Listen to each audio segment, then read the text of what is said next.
લાલભાઈ આ એવું કેમ લાગે છે કે તુલસી બદલાઈ ગઈ છે?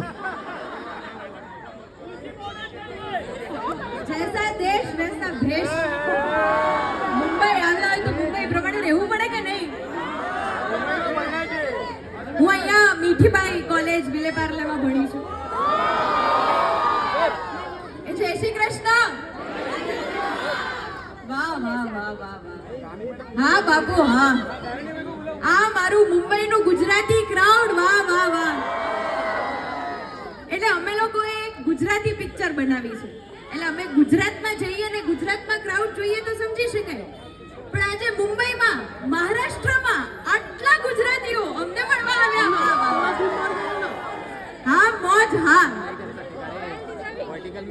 પણ તમે લોકોએ જે રીતે ગુજરાતી ફિલ્મના આટલી સરસ રીતે વધાવી લીધી, લાલોને આટલી સરસ રીતે વધાવી લીધી, એ દેખાડે છે કે તમે આપણી ભાષા, આપણું ગુજરાતીપણું કેટલું સાચવી રાખવા માંગો છો, આપણી માટીને કેટલી સાચવી રાખો છો અહીંયા મુંબઈમાં રહેતા હોવા છતાં પણ.